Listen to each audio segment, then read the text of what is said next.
It was an ordinary morning in the quiet town of Fairfield, a place where life moved at a steady, predictable pace.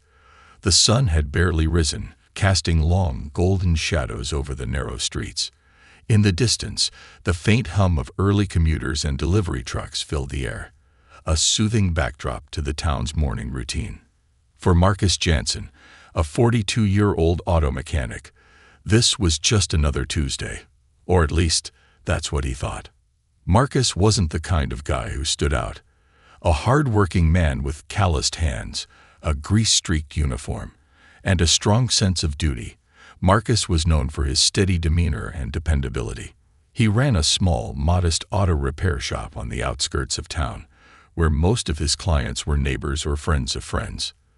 Life wasn't extravagant, but it was stable, and Marcus preferred it that way.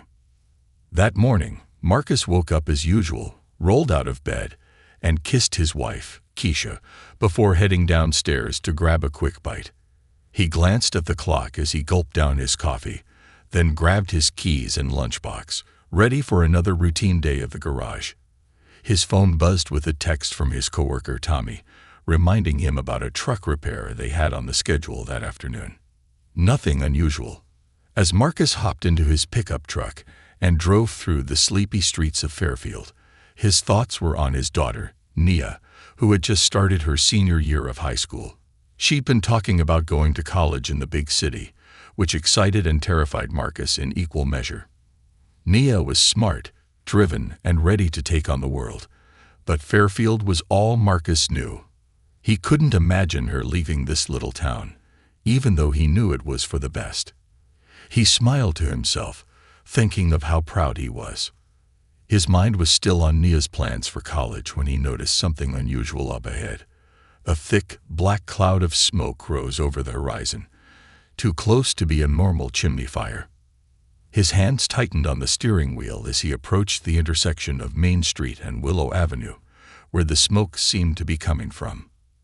As he neared the source, Marcus could see a car, engulfed in flames, resting on the side of the road. The fire hissed and crackled, sending thick plumes of acrid smoke into the sky. A small crowd had gathered, some standing helplessly, others frantically dialing 911 on their phones. Panic was spreading, but no one was moving towards the vehicle. Marcus quickly pulled over to the curb and jumped out of his truck, scanning the scene. The heat from the fire hit him immediately, a scorching wall of air that made his skin prickle.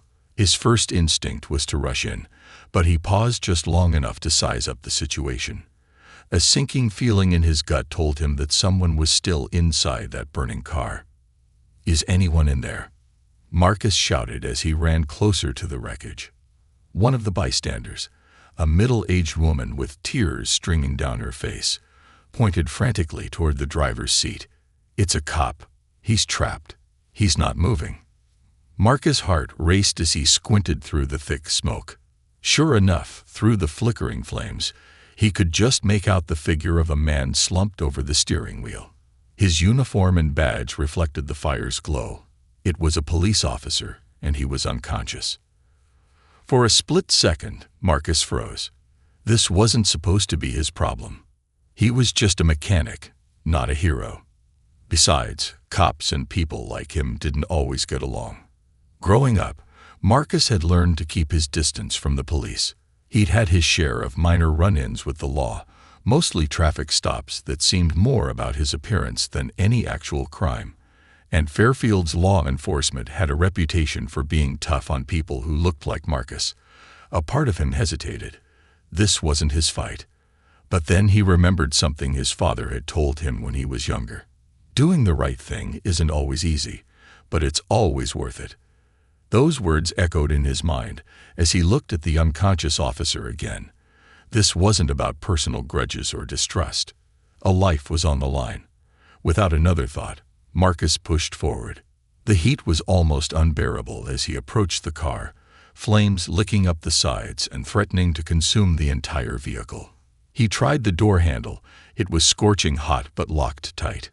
Coughing from the smoke, Marcus ran back to his truck, grabbed a tire iron from his toolbox, and sprinted back to the burning vehicle.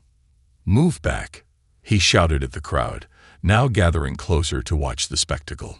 Marcus took a deep breath and smashed the tire iron into the window, shattering the glass with a loud crash. Sparks flew as the fire crackled louder, threatening to engulf the driver's side any moment. "Hang on," Marcus grunted as he reached into the car, his arms stretching toward the officer's lifeless form. His heart pounded in his chest as he grabbed the man's uniform and yanked him towards the broken window. The officer was heavy, and Marcus' muscles screamed in protest, but he didn't stop. He could feel the intense heat singing his skin as he pulled harder, finally freeing the officer from the seatbelt's grip. With a final heave, Marcus dragged the officer out of the car, stumbling backward as they both collapsed onto the ground just feet away from the flaming wreck. Gasping for air, Marcus rolled the officer onto his side and patted his face. "Come on, man, wake up," Marcus muttered between coughs. "Don't you die on me." For a moment, nothing happened. The officer remained still, his face pale, his breath shallow. Marcus felt a stab of fear. Was he too late? Then the officer coughed, a weak, raspy sound that was barely audible over the crackling flames. His eyes fluttered open, dazed and confused, as he looked up at Marcus. "You saved me," the officer mumbled, his voice hoarse. Before Marcus could respond, the sound of sirens filled the air. Fire trucks and ambulances screeched to a stop nearby, and paramedics rushed forward to take over. Marcus stumbled back, watching as they quickly lifted the officer onto a stretcher and doused the flames engulfing the car. His head was spinning, both from the adrenaline and the smoke. The crowd murmured around him, people pointing and whispering. Some were filming the scene on their phones, while others stood in stunned silence. Marcus didn't stick around to see what happened next. Without a word, he turned and walked back to his truck, his clothes singed and his hands shaking. As he drove away, Marcus couldn't shake the feeling that something wasn't right. Saving a life felt good, but there was something in the officer's eyes, a flicker of recognition, maybe gratitude, but also something darker. Marcus pushed the thought aside, telling himself it was just the adrenaline talking. He had no way of knowing that this was only the beginning. By the next day, his life would be turned upside down in ways he couldn't have imagined. The next morning, Marcus woke up earlier than usual, his body sore and his mind still buzzing from the events of the day before. He had tossed and turned all night, replaying the scene over and over in his head. The flames, the crowd, the unconscious officer he had pulled from the fire. It all felt surreal, like something out of a movie, and Marcus wasn't quite sure what to make of it. The house was quiet, with the faint smell of coffee drifting up from the kitchen, where Keisha was already starting her day. Normally, Marcus would savor these peaceful mornings, but today was different. His mind kept drifting back to the officer, his face pale and his breath shallow as the paramedics rushed him away. Had he made it through the night? Was he recovering? Marcus pushed the thoughts aside, trying to focus on the day ahead. He had work to do. Life doesn't stop just because something big happens, he reminded himself. The shop had been busy lately, with a few major repairs lined up, and he couldn't afford to let things slip. His business was his livelihood, and the bills weren't going to pay themselves. Still, there was an uneasiness in the pit of his stomach that he couldn't shake. He wasn't looking for recognition or praise, but something about the way the whole thing had played out left him feeling unsettled. Why had no one else stepped in? Why had he been the one to act? And more than that, what had really caused the crash in the first place? As Marcus made his way downstairs, he found Keisha standing by the sink, her back turned toward him, sipping her coffee. She glanced over her shoulder as he entered the kitchen. "You didn't sleep, did you?" she asked softly, her eyes full of concern. Marcus shook his head, letting out a tired sigh. "Not really. I keep thinking about it." Keisha nodded, setting her coffee cup down on the counter. "You did a good thing, Marcus. You saved someone's life. But I know you. You've got that look like you're waiting for the other shoe to drop." He didn't respond right away, But she wasn't wrong. There was a nagging feeling that yesterday's events weren't over, that something more was coming. He just didn't know what it was yet. Before he could reply, his phone buzzed on the table. Glancing at the screen, he saw a number he didn't recognize. His thumb hovered over the answer button for a moment before he finally picked up. "Hello. Is this Marcus Jansen?" The voice on the other end was low and serious, but there was an odd, clipped urgency to it. "Hang on." Marcus grunted as he reached into the car, his arms stretching toward the officer's lifeless form. His heart pounded in his chest as he grabbed the man's uniform and yanked him towards the broken window. The officer was heavy, and Marcus' muscles screamed in protest, but he didn't stop.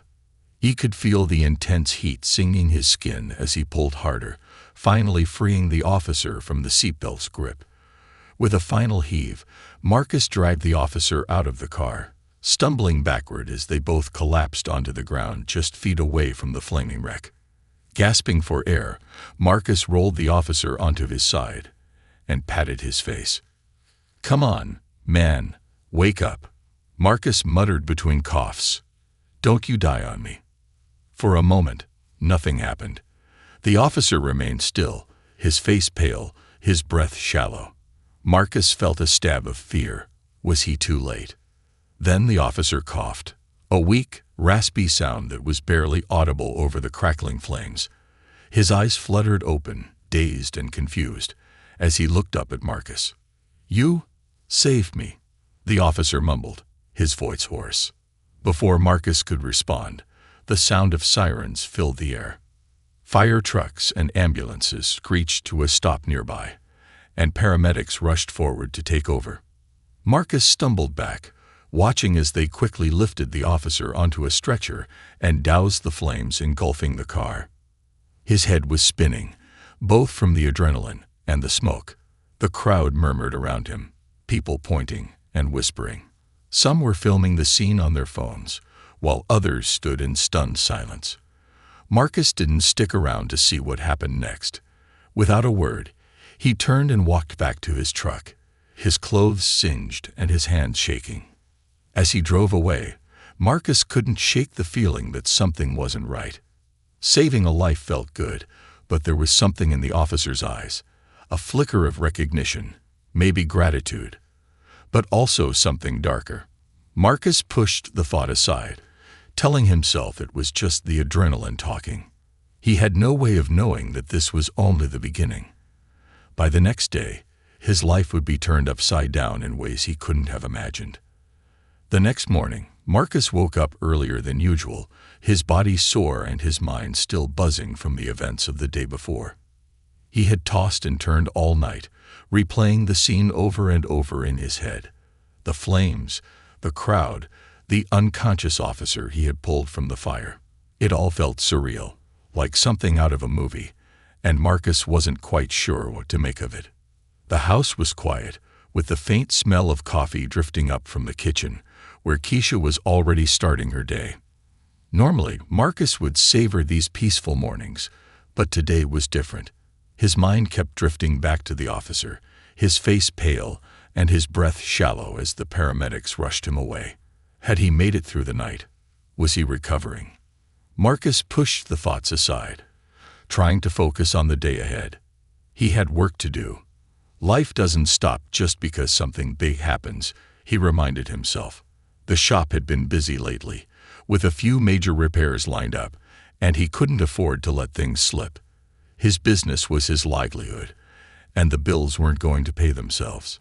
Still, there was an uneasiness in the pit of his stomach that he couldn't shake.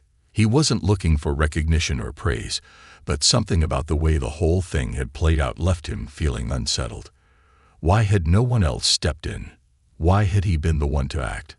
And more than that, what had really caused the crash in the first place? As Marcus made his way downstairs, he found Keisha standing by the sink, her back turned toward him, sipping her coffee. She glanced over her shoulder as he entered the kitchen. "You didn't sleep, did you?" she asked softly, her eyes full of concern. Marcus shook his head, letting out a tired sigh. "Not really. I keep thinking about it." Keisha nodded, setting her coffee cup down on the counter. You did a good thing, Marcus. You saved someone's life. But I knowed you. You've got that look like you're waiting for the other shoe to drop. He didn't respond right away, but she wasn't wrong. There was a nagging feeling that yesterday's events weren't over, that something more was coming. He just didn't know what it was yet. Before he could reply, his phone buzzed on the table. Glancing at the screen, he saw a number he didn't recognize. His thumb hovered over the answer button for a moment before he finally picked up. Hello. Is this Marcus Jansen? The voice on the other end was low and serious, but there was an odd, clipped urgency to it. Yeah, who's this? Marcus asked, already feeling the knot in his stomach tighten. This is Officer John Daniels. I'm the officer you pulled from that car yesterday. I need to meet with you. Can we talk? Marcus was silent for a moment, surprised by the request. He hadn't expected the officer to reach out, much less so soon. But there was something in Daniel's tone that made Marcus uneasy. The man sounded tense, almost scared. I mean, sure, Marcus said cautiously. But are you all right? I saw the crash and... Please, Daniels interrupted, his voice suddenly more urgent. I can't talk over the phone. It's important, and it can't wait. Can we meet at the diner on Pine Street in an hour? Marcus hesitated, his mind racing with questions. Why the rush? What couldn't be said over the phone? And why did it feel like this was turning into something bigger than it seemed? I'll be there, Marcus finally agreed, unsure of what else to say. As soon as he hung up, Keisha looked at him, concern etched on her face. Who was that? Marcus rubbed the back of his neck. It was that cop, the one from the accident. He wants to meet me. Says it's important. Keisha frowned, clearly uneasy with the idea. Marcus, I don't know. This doesn't sound right. You did your part. Why would he want to talk to you now? Marcus didn't have an answer for her, but he couldn't shake the feeling that whatever was going on, it was bigger than just a simple thank you. An hour later, Marcus found himself sitting in a small booth at the Fairfield Diner, nursing a cup of coffee and watching the door. The diner was mostly empty, save for a couple of regulars chatting with the waitress and the distant clatter of dishes coming from the kitchen. It was quiet, the kind of place where nothing much happened, which made it the perfect spot for a private conversation. When the door finally swung open, Marcus recognized Daniels immediately. The officer looked different from the day before, and not just because he was out of uniform. There was a nervous energy about him, like he was constantly looking over his shoulder, even though the only people around were an elderly couple and the waitress. Daniels slid into the booth across from Marcus without so much as a greeting, his eyes darting around the room before finally settling on Marcus. Up close, Marcus could see the dark circles under the officer's eyes, the deep lines of stress etched into his face. Whatever had happened in that crash was weighing heavily on him. I don't have much time, Daniel said in a low voice, leaning in closer. I wanted to thank you. First of all, you saved my life, and I won't forget that. But there's something you need to know. Marcus raised an eyebrow, already sensing the gravity of what was coming. What's this about? The crash. Daniels glanced around the diner again before nodding. That crash, it wasn't an accident. Marcus felt a chill run down his spine. What do you mean it wasn't an accident? I saw the fire, the wreck. Daniels clenched his fists, his voice dropping even lower. I've been working undercover for the past 6 months, trying to expose a group within the department involved in some serious corruption. I was getting close, too close. Yesterday, it was supposed to look like an accident. They were trying to take me out. Marcus stared at Daniels, the weight of the revelation sinking in. He had expected this to be a simple case of bad luck on the road, maybe a mechanical failure or a driver error. But now he realized he had stepped into something much darker, something dangerous. Wait a minute, Marcus said, his voice tense.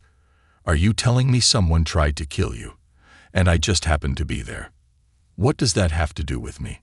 Daniels leaned forward, his voice a harsh whisper. "You weren't supposed to be there." "No one was. They thought I'd be alone, and when you pulled me out, it messed up their plans.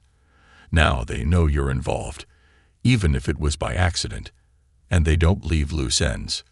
Marcus' heart raced as the implications of what Daniels was saying sank in. "You're saying I'm in danger now.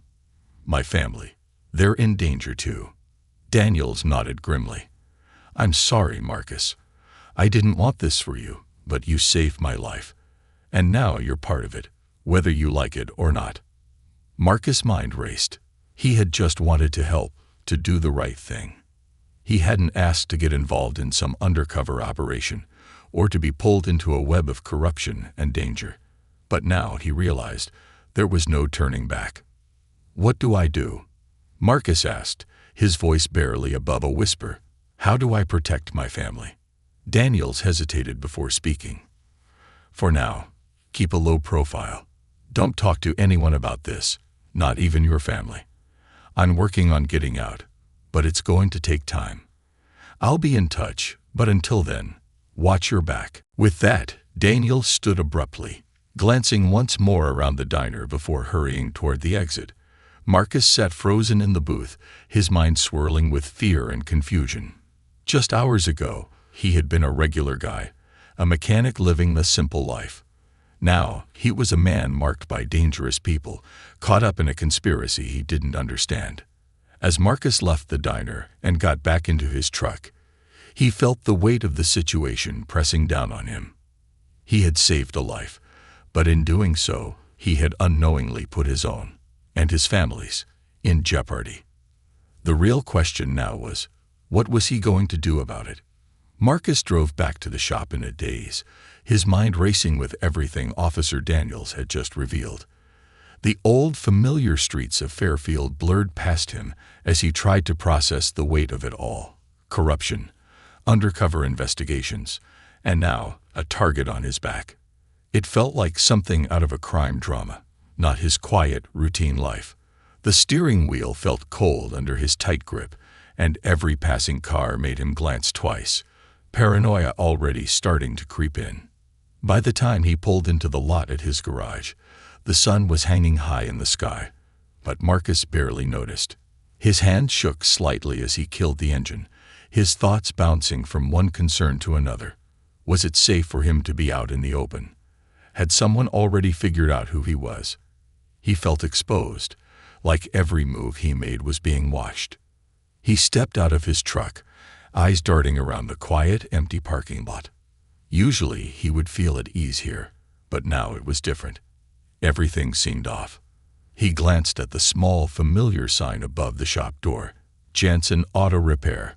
Quality work. Fair price. The words had once filled him with pride, a testament to the business he had built with his own hands. But today they felt distant, as if they belonged to someone else's life. Inside the garage, Tommy was already at work, hunched over the hood of an old pickup truck. The radio in the corner played softly, some country song that Marcus didn't recognize. Tommy looked up as Marcus walked in, wiping his hands on a rag. "Hey, man, you're back. You good?" Tommy asked, his brow furrowed in concern. Marcus forced a nod, though he wasn't sure how convincing it was. "Yeah, I'm fine. Just had to meet someone this morning."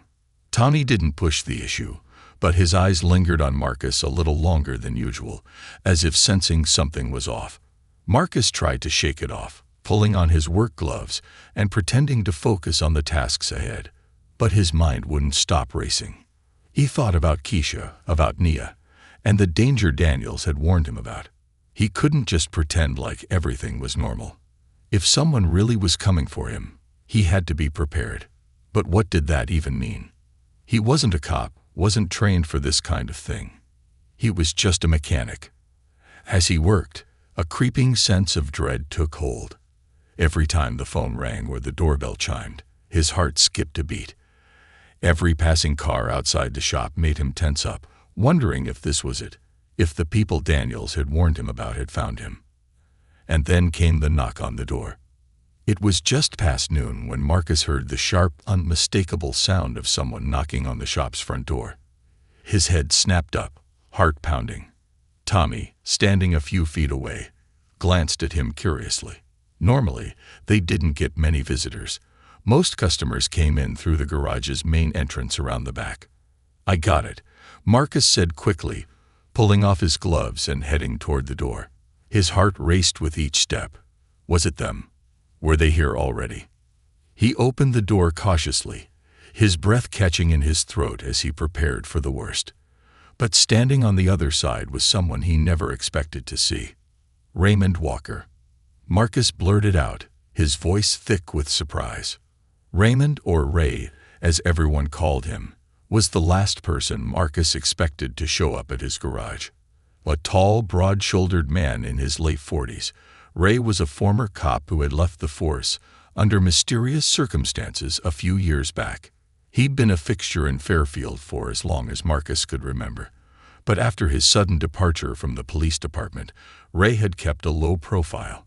Rumors had swirled about his involvement in something shady, though no one had ever confirmed anything.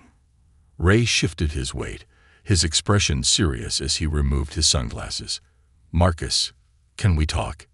It's about Daniels." Marcus' stomach twisted at the mention of the officer's name. "How do you know about that?" Ray didn't answer right away.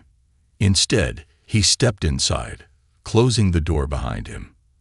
His eyes scanned the shop, checking for anyone else who might be listening. Tommy had moved back to the truck, but he kept glancing over, clearly curious about the unexpected guest. Before Marcus could protest, Ray was already walking out the door. Marcus stood frozen for a moment, his mind spinning. First Daniels, now Ray. What was going on? How did Ray even know about the crash? And why was he involved? Marcus felt like the ground was shifting beneath him. He didn't know who to trust anymore, but something told him that Ray knew more than he was letting on. He glanced over at Tommy, who was watching him with a puzzled expression.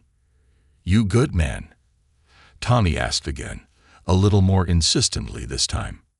Marcus forced a weak smile. "Yeah, just old business. I'll be right back." Tommy raised an eyebrow, but didn't push it. Marcus grabbed his jacket and stepped outside, his mind racing as he made his way around the back of the garage. The alley was quiet, lined with old dumpsters and the faint smell of oil and rubber lingering in the air. Ray was already there, leaning against the side of the building, his arms crossed. His face was grim, the lines around his eyes deep with years of stress. He nodded at Marcus as he approached. "Glad you came," Ray said, his voice hushed. "I don't have much time, so I'm going to get straight to the point. Daniels is in deep, and now so are you." Marcus crossed his arms, trying to steady himself. "What the hell is going on, Ray? Why is everyone acting like I'm part of some conspiracy? I was just trying to help." Ray's eyes narrowed. "I know, but sometimes helping pulls you into things you don't want to be a part of. Daniel's crash wasn't an accident. There are people in this town, powerful people, who wanted him gone. And now that you've saved him, you're on their radar." Marcus shook his head, frustration bubbling up inside him. "I keep hearing this, but no one's telling me why. Who are these people, Ray? What are they after?" Ray hesitated for a moment, glancing around the alley as if expecting someone to be watching.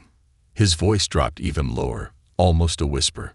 "The corruption in this town goes deeper than you think, Marcus. It's not just some dirty cops. There's a whole network of people involved. Businessmen, politicians, even some of the higher-ups in the police department.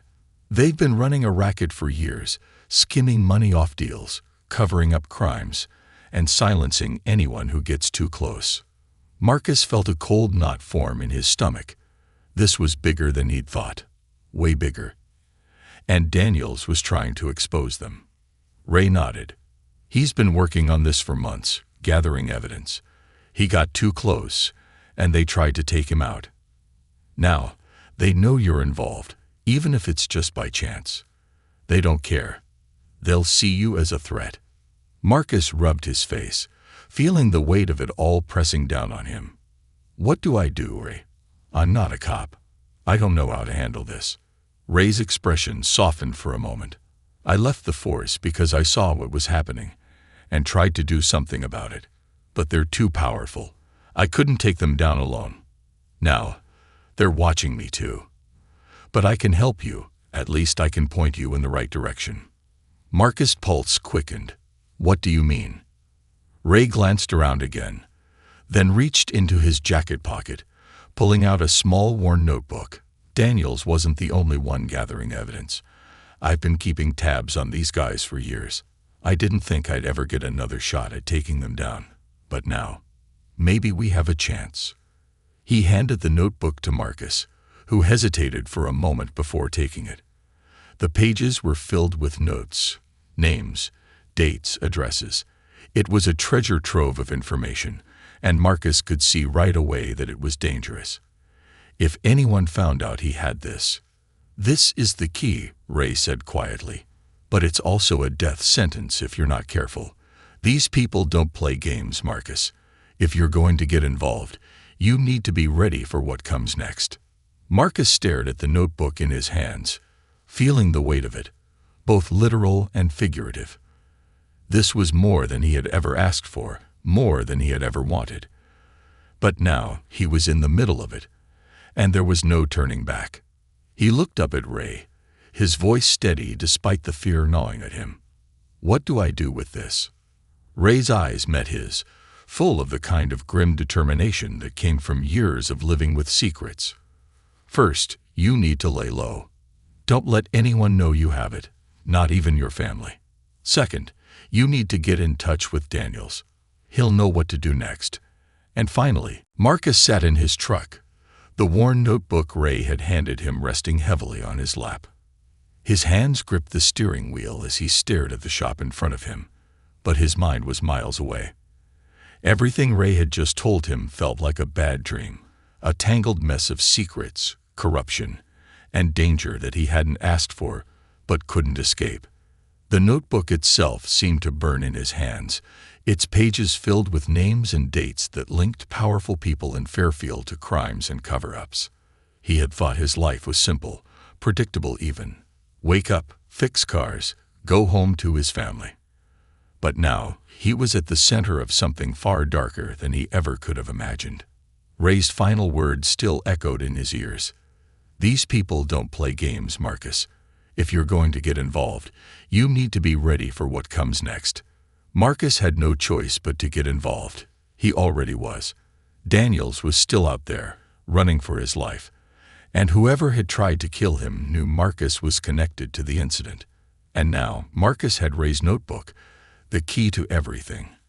And with it came a sense of impending danger he couldn't shake. He glanced over at the notebook once more, the weight of its importance sinking in. Daniels. He needed to get in touch with Daniels. But how? Daniels had said he would reach out. But what if something had happened to him? What if Marcus had already run out of time? His phone buzzed on the dashboard, snapping him out of his thoughts. For a brief second, he felt his pulse race. Was it Daniels? Had he called, ready to fill in the blanks and give Marcus a path forward? But when he looked at the screen, it wasn't Daniels. It was Keisha. Marcus swiped to answer. Hey, what's up? Are you coming home soon? She asked, her voice calm but with a hint of worry. Nia's asking when you'll be back. He glanced at the clock on the dash. Time had gotten away from him, but he couldn't just go home, not with everything that was happening. His mind raced for an excuse, but he didn't want to worry her, not yet.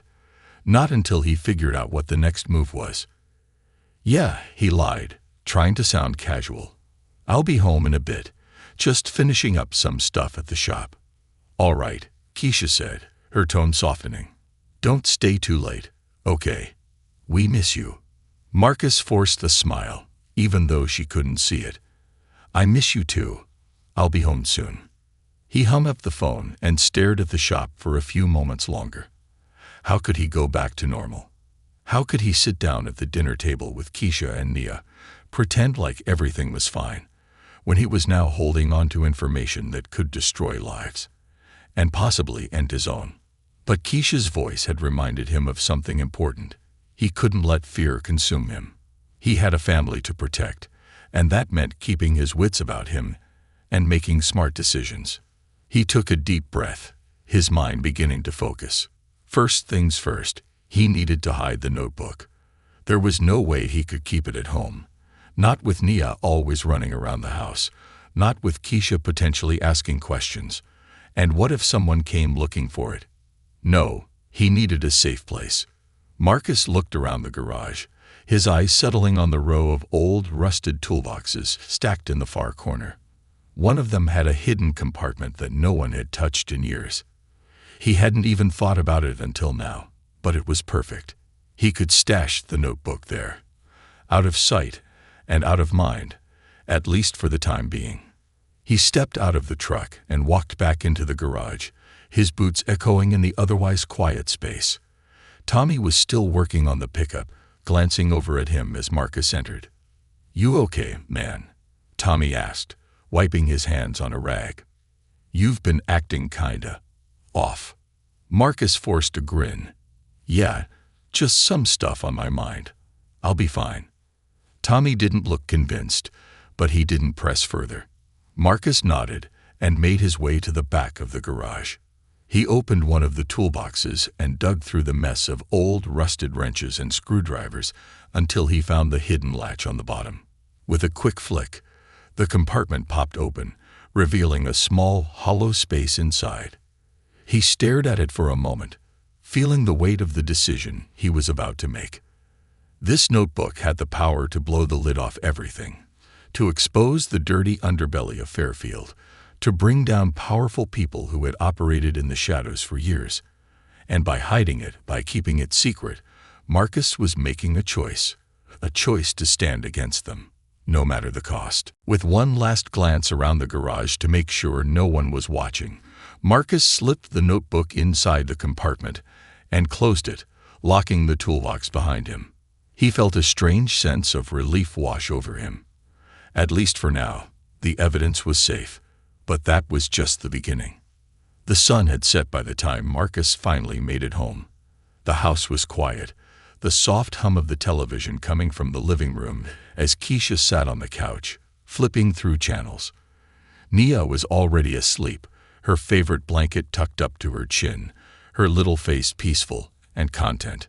Marcus stood in the doorway for a moment, watching Keisha. She looked over at him, a soft smile crossing her face. "Hey," she said, her voice warm and welcoming. "I was starting to think you forgot about us." "Never," Marcus replied, forcing a chuckle as he kicked off his boots and sat down beside her. But even as he wrapped his arm around her shoulders, his mind was still back in the garage, thinking about the notebook and everything Ray had told him. Keisha leaned into him, resting her head against his chest. "You've been quiet lately," she said softly. "Is everything okay?" Marcus swallowed, trying to keep his voice steady. He wanted to tell her everything, wanted to unload the weight of the secrets he was carrying. But how could he do that? How could he put this on her, make her a part of something so dangerous? "Yeah," he lied again, his voice barely a whisper. "Just a lot going on at the shop." Keisha nodded, sensing there was more but knowing better than to push. "Okay," she said softly. "Just remember, I'm here if you need to talk." Marcus tightened his grip on her, his heart heavy with guilt. He didn't want to shut her out, but he knew he had to. For her safety, for Nia's safety, for now, the less she knew, the better. The next morning, Marcus woke up with a plan. He couldn't wait for Daniels to contact him. He had to take the initiative, find out where Daniels was hiding, and figure out what the next step was. If Daniels was still alive, he was the only one who could help Marcus navigate this mess.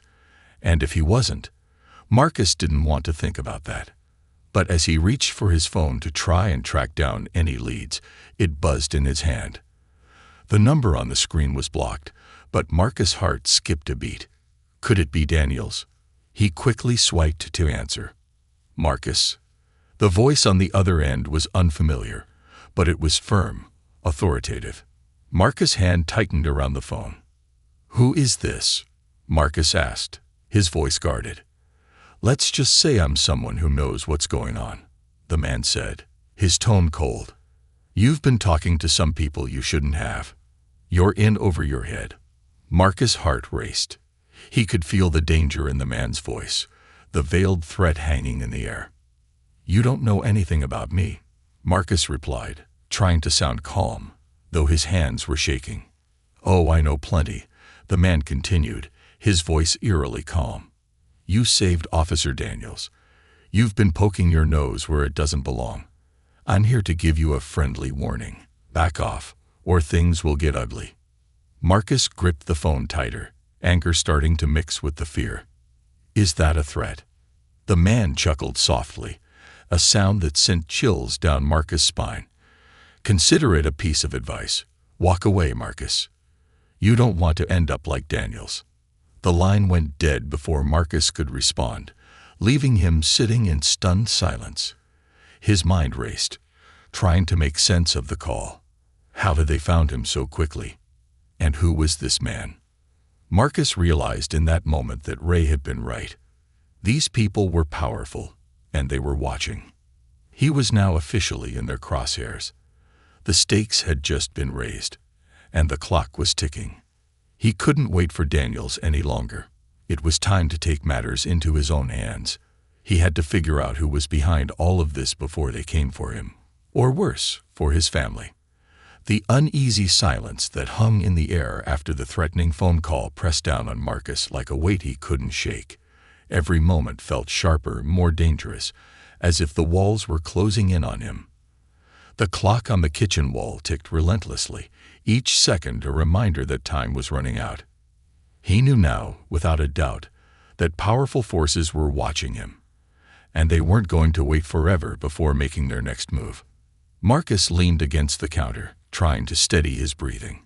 His mind raced with possibilities, none of them good. He had stashed the notebook in the hidden compartment at the garage, but it didn't feel safe anymore. If they were already tracking him, they could be watching the shop. They could be anywhere. His gaze drifted toward the living room, where Keisha was sitting with Nia on the floor, helping her color in one of her favorite picture books. Nia's laughter filled the air, her carefree joy a stark contrast to the fear gripping Marcus. He felt a pang of guilt, knowing that he was hiding so much from them. But what other choice did he have? If they knew what he was up against, they'd be terrified. No, it was better this way, at least for now. But Marcus also knew he couldn't just sit and wait for whatever was coming. The voice on the phone had made that clear. You don't want to end up like Daniels. Daniels. Marcus had to find him. The officer had the answers, the information that could untangle this web of corruption and deceit. But Daniels was out there somewhere, hidden, running from the same people who were now targeting Marcus. Finding him wouldn't be easy, but it was the only way forward. Marcus grabbed his phone and scrolled through his contacts. He needed help, someone who knew the streets better than anyone, someone with connections outside the police department. That's when it hit him. Lewis. Lewis was an old friend, a guy Marcus had grown up with in the neighborhood. He wasn't exactly the most law-abiding citizen, but he had his ear to the ground, knew things about Fairfield that most people didn't. He ran with a crowd that operated in the gray areas of the law, skirting the line between legitimate and underground business. But if anyone could track down Daniels, it was Lewis. Marcus hesitated for a second, then tapped Lewis' name. The phone rang twice before a familiar, deep voice picked up. Marcus? Man, it's been a minute. Yeah, Lewis, I need a favor. There was a pause on the other end. Lewis wasn't the type to offer help lightly, especially without knowing what he was getting into. What's up? You sound serious. Marcus took a deep breath. I need to find someone. It's complicated and dangerous. Dangerous, huh? Lewis replied, his tone shifting. Who are we talking about? Officer Daniels. He's gone off the grid, and I need to know where he's hiding. It's life or death. Lewis. Another pause, longer this time. Louis was weighing the risks, and Marcus knew it. But they had history, and Marcus was counting on that loyalty. "You know I don't mess with cops," Louis finally said, his voice cautious. "But you're my boy, so I'll see what I can do. Give me a couple of hours."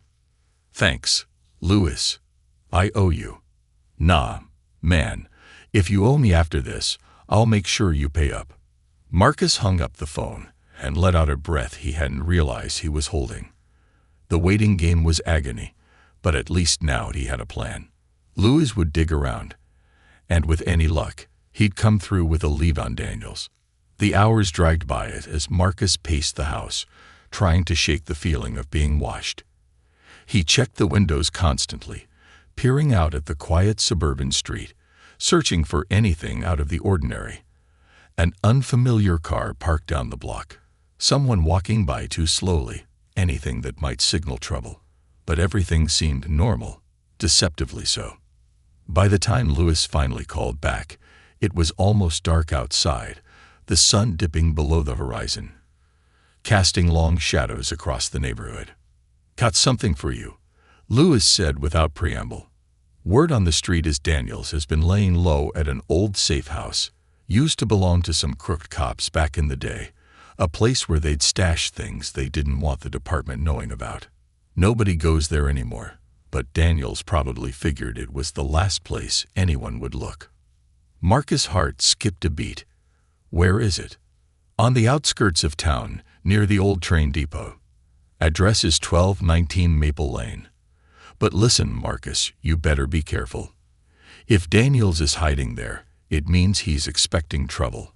And if he's expecting trouble, you'll probably find it."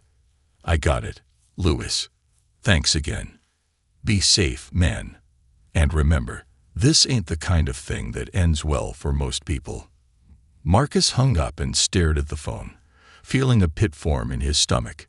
Louis wasn't wrong. He was about to walk straight into the lion's den, and there was no telling what he'd find waiting for him. The drive to Maple Lane was quiet and tense. The further Marcus got from town, the more desolate the landscape became. Old, crumbling buildings dotted the roadside, relics from Fairfield's industrial past, when the train depot had been the heart of the town's economy. Now most of the area was abandoned, overgrown with weeds and rusted metal, a ghost town forgotten by time. As he turned onto Maple Lane, Marcus felt the hairs on the back of his neck stand up.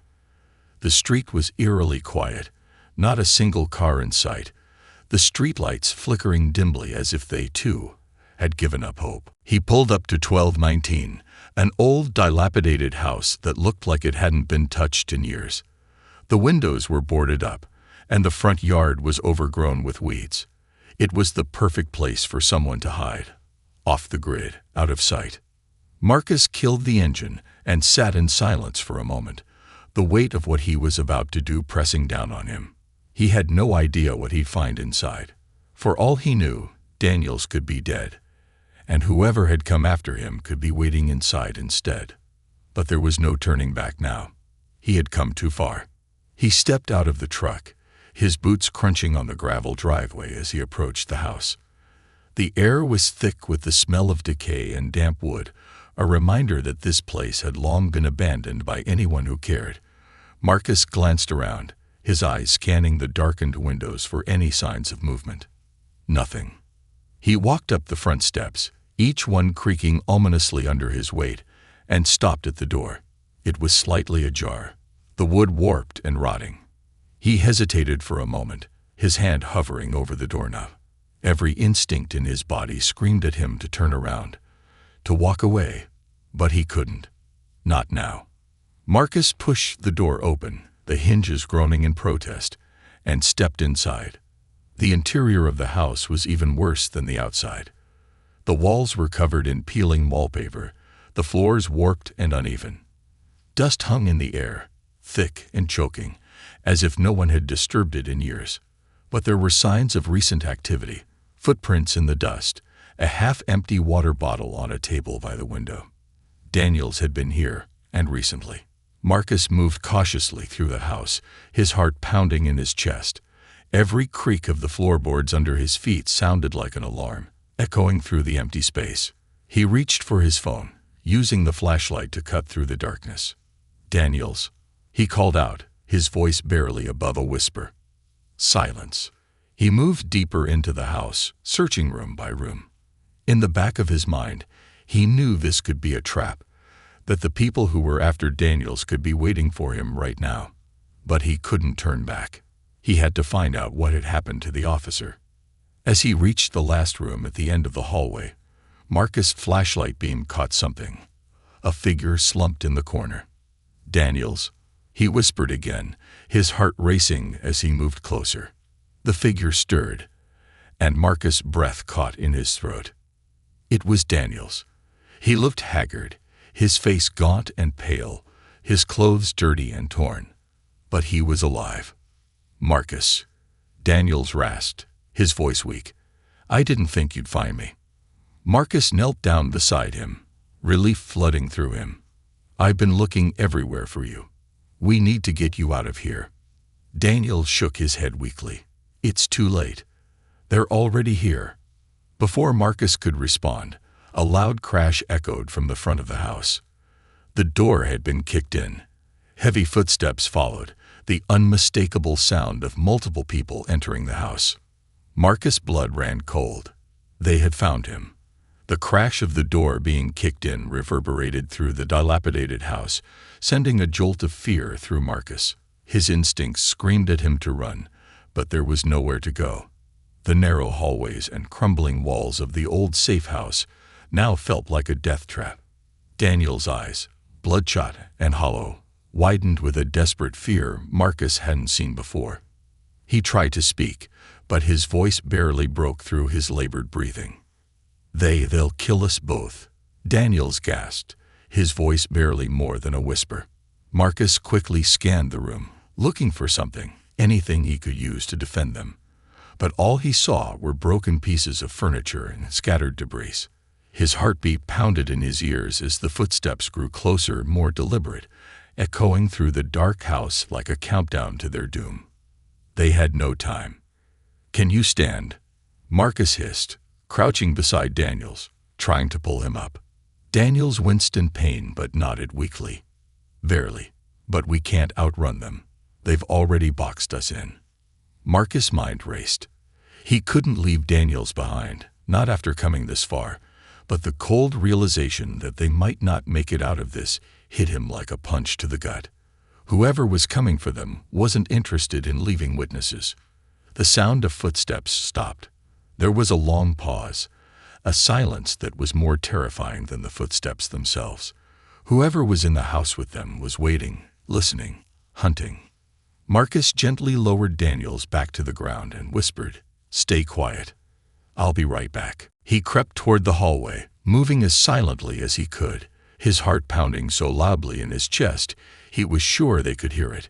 He peered around the corner, his eyes scanning the shadows for any sign of movement. The front door hung open, swinging slightly on its rusted hinges, and in the dim light from the street outside, Marcus caught a glimpse of two figures moving through the front of the house, their shapes dark and menacing. They were armed. He could see the glint of metal in their hands. Guns. His stomach turned. This wasn't a threat he could reason with. These men were professionals, sent to clean up whatever mess Daniels had made. And they wouldn't stop until both of them were dead. Marcus ducked back behind the corner, his mind racing. He had no weapon, no way to fight them off. His only hope was to stay hidden, buy time until he could figure out a way to get Daniels out of there. But even that felt like a long shot. The figures moved closer, their footsteps slow and methodical. One of them spoke, his voice low and cold. "Search the house. He's here somewhere." Marcus' pulse quickened. They were coming. He had to do something. Fast. He scanned the room, his eyes landing on a rickety old bookshelf near the far wall. The wood was brittle, rotting, barely able to hold its own weight. An idea formed in his mind, a desperate one, but it was the only plan he had. Moving quickly, Marcus grabbed one of the broken legs of a chair and wedged it under the edge of the bookshelf, Using it as a lever, he pushed with all his strength, and with a loud creak, the shelf tipped forward, crashing down just as the first figure rounded the corner. The man barely had time to react before the shelf collapsed on top of him, sending books and debris flying everywhere. The impact knocked him to the ground, and he groaned in pain, trapped under the weight. Marcus didn't wait. He sprinted down the hall, grabbed Daniels by the arm, and hoisted him to his feet. "We need to go. Now." Daniels gritted his teeth, struggling to stay upright, but he nodded and leaned heavily on Marcus as they stumbled toward the back door. They barely made it halfway through the kitchen before the second man appeared, his gun raised, eyes locked on them. "Freeze," the man barked, his finger tightening on the trigger. Marcus stopped cold, his mind racing. The man's eyes were dark, predatory, and there was no hesitation in his stance. He was ready to pull the trigger. But before Marcus could react, Daniel stepped forward, his hands raised in surrender. "Wait," he croaked, his voice raspy. "You don't have to do this." The man's gaze flickered with something, a momentary hesitation. It was enough. Daniel's eyes met Marcus for a split second, and in that moment, Marcus understood. Daniels wasn't just surrendering, he was buying time. For Marcus. No. Marcus tried to protest, but it was too late. With a quick movement, Daniels lunged at the man, grabbing the barrel of the gun with both hands and forcing it upward.